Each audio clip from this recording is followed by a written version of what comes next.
One of the common questions that people face or ask themselves after attending a job interview is, why didn't I get the job?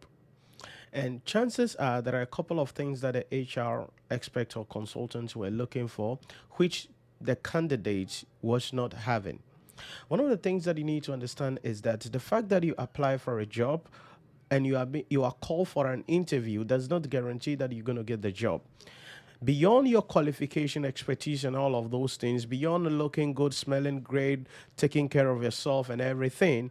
there are a couple of things that you need to take into consideration. And the first one is in relation to your knowledge of the company, your knowledge of the department, your knowledge of the job that you are doing, and how it fits into the culture of the organization. Because one question that you may be asked at the interview is, if there is one thing you can change about our company, what will that be?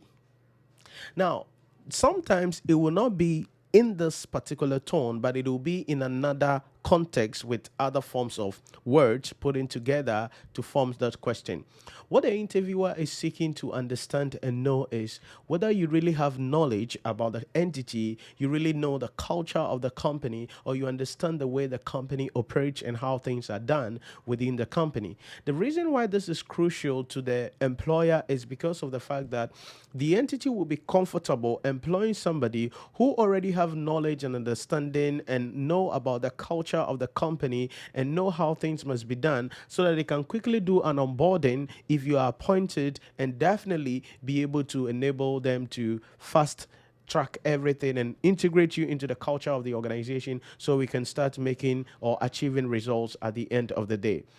So one thing you need to understand is this: if you see a job application in the newspaper, a friend tells you or someone recommends you and say, send your CV to this company, don't just send the CV, don't just prepare for the interview, don't just go buy new dresses and look good, but most importantly, take some time to learn about the company that you are applying the job there for, so that you will be able to understand how the company is, what they are into, what are their culture, what really are their challenges, because that will position you in answering your questions.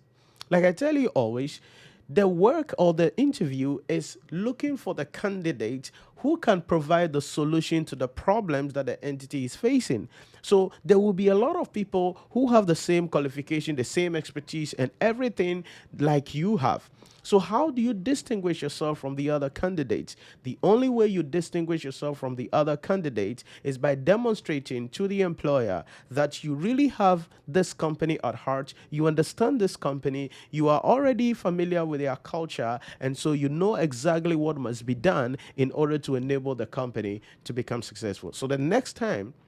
you are applying for a job, scheduling for an interview, take some time. Go to the website of the company, go to their social media pages, and read about the company. Look at some articles in the news, what have been said about this company. Then the position that you are applying for, find out, is there something you can read about the position? Who are the people there? Is it possible that you can understand what they are doing, the need in the department? That way, when you are asked about questions relating to your functions, your role, and how you can add value to the company, the department, and the job that you are applying for, you will be able to provide the answers that are needed in order for you to get that appointment and, most importantly, become successful. So, ultimately, what I'm trying to tell you is this: sit down, get some knowledge about the company, know about them. If it is possible, you follow them on social media, engage with the company, have some knowledge about them, because that way it will become seemingly easier for the company if they would want to appoint you and bring you on board as part of the team to enable the company to go to the next level.